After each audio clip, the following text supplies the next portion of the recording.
Welcome back to movie time Telugu. కొత్తగా వచ్చినట్లయితే like, share, subscribe చేసేయండి. ఆల్రెడీ మంది 7.5K అయిపోయింది. ఇంకో 10K కంప్లీట్ అయిపోద్ది. సబ్స్క్రైబ్ మర్చిపోకండి.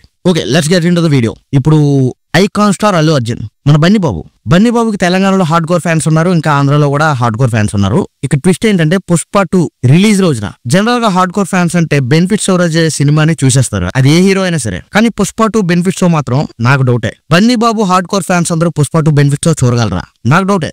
ఎందుకంటే ఏపీలో ఉన్న Bunny Babu hard core fans అయితే బెనిఫిట్ షోలు ఖచ్చితంగా చూస్తారు. కానీ తెలంగాణలో ఉన్న Bunny Babu hard core fans benefit show చూస్తారంటే నాకు డౌటే. దీనికి కారణం తెలంగాణలో Pushpa 2 benefit show rates 1000 to 1200 వరకు ఉన్నాయి. Yes, Pushpa 2 movie ticket rates పెంచుకోమని తెలంగాణ గవర్నమెంట్ అయితే పర్మిషన్ ఇచ్చి పడేసింది. So December 5th world wide గా పుష్ప 2 మూవీ రిలీజ్ అవుతుంది. కాకపోతే ఒక రోజు ముందు అంటే December 4th బెనిఫిట్ షోస్ అయితే పడబోతున్నాయి. 2 బెనిఫిట్ షోస్. అందులో ఒక benefit show December 4th night 9:30 ఉంటే, ఇంకొకటి అదే నైట్ 1 o'clock తర్వాత.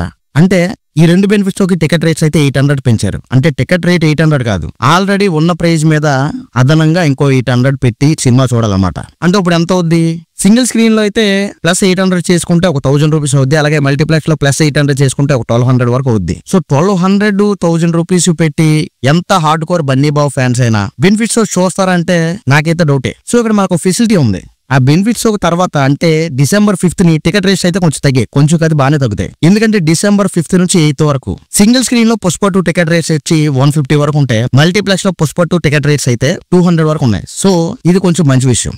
ఇప్పుడు ఒక చిన్న లెక్క చెప్తాను. నార్మల్ గా మనకి 2.5 hours రన్ టైం ఉన్న మూవీ చూడాలంటే ఒక మా అయితే రిలీజ్ డేట్ 150 to 200 ఉంటది. సో దానికి డబుల్ రేట్ వేసుకున్నా అంటే 200 డబుల్ 400 అవుద్ది. మరి 2.5 hours రన్ టైం ఉన్న సినిమాకి 200 ఇచ్చినప్పుడు 3 hours 20 minutes రన్ టైం ఉన్న మూవీకి 1200 రూపీస్ పెట్టి సినిమా చూడడం అంటే అంత వర్తబుల్. ఈవెన్ ఆ సినిమా అద్భుతంగా ఉన్నా సరే 1200 అంటే టూ మచ్. సో ఇప్పుడు సినిమా టోటల్ గా తెలుగుతో కలిపి 6 లాంగ్వేజ్ లో రిలీజ్ అవుతుంది. సో ఓన్లీ తెలంగాణలోనే టికెట్ రేట్లు 1000 నుంచి 1200 ఉన్నాయి. అదర్ లాంగ్వేజ్ లో 1200 వరకు టికెట్ ఉంటే మాత్రం బొక్క ఎవడో చూడడం, మినిమం దేకరు. సో ఏదో టీజీలో అయితే చెల్లిపోదు, కానీ అదర్ లాంగ్వేజ్ లో అయితే కష్టం ఆ రేట్లు టికెట్స్ కి పెడితే మాత్రం. మీకు డౌట్ రావచ్చు, నాకు అర్థమైంది. ఇంతవరకు మనం ఇప్పుడు కనీ విని ఎరుగని విధంగా టికెట్ రేట్లు 1200 అంటే దానికి రీజన్ ఏమై ఉండొచ్చు అంటే నేను అనుకోవడం, ఆల్రెడీ ఎన్టీఆర్ గారి దేవరా సినిమా రిలీజ్ అయ్యి బ్లాక్ బస్టర్ అయింది. అంటే కలెక్షన్ పరంగా కొంతమంది సినిమా నచ్చలేదు, అది వేరే విషయం. సో ఎన్టీఆర్ గారి కెరీర్ లోనే దేవరా సినిమా కలెక్షన్స్ అయితే రికార్డ్స్ అయితే క్రియేట్ చేసేసి, సో ఇప్పుడు ఆ రికార్డ్స్ అన్నిటిని కూడా బ్రేక్ చేయాలంటే టికెట్ రేట్స్ ని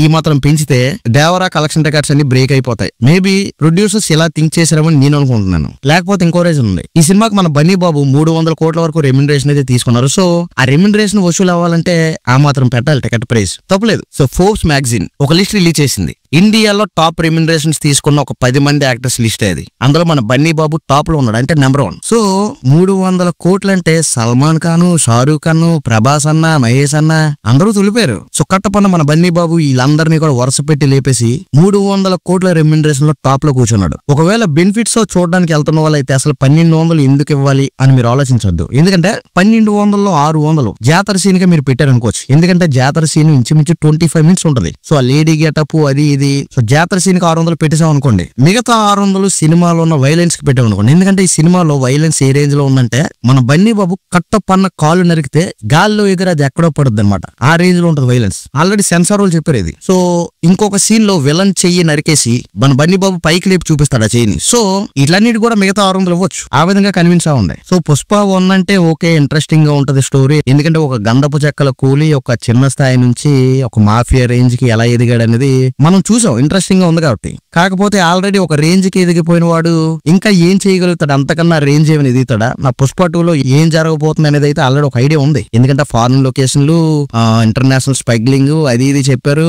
ఆల్రెడీ ప్రెడిక్టబుల్ అయిపోయింది స్టోరీ అయితే. కానీ ఇంకా ఏం చూపిస్తారు? ఇంకేమైనా స్పెషల్ గా ప్లాన్ చేశారా సుకుమార్ గారు? సినిమా రిలీజ్ అయితే కానీ తెలియదు మనకి. సో ఇంతకు ముందు ఓర మాస్ చూశారు, ఇప్పుడు జాతర మాసు అది ఇదని మన బన్నీ బాబు అయితే చెప్తున్నారు. సో మూవీ రన్ టైం వచ్చి 3 hours 20 minutes అంటే ఓకే, మీరు థియేటర్ కి వెళ్తున్నట్టు ఫీల్ అవ్వద్దు. ఏదో ఒక టూర్ కి వెళ్ళి అలా ఒక 3.5 hours కూర్చొని థియేటర్ లో రిలాక్స్ అయ్యి వచ్చాం అని ఫీల్ అవ్వండి, బాగుంటది, ఏం పర్లేదు. ఇదంతా పక్కన పెడితే మన సిద్ధార్థ గారి మిస్ యూ అనే సినిమా ఈ మంత్ 29th రిలీజ్ చేస్తున్నాం అని చెప్పారు. కాకపోతే అది వాయిదా పడింది. వాయిదా పడిన విషయాన్ని కూడా మనకి ప్రొడ్యూసర్స్ అయితే ఇన్ఫర్మేషన్ బయటకి అయితే చెప్పలేదు.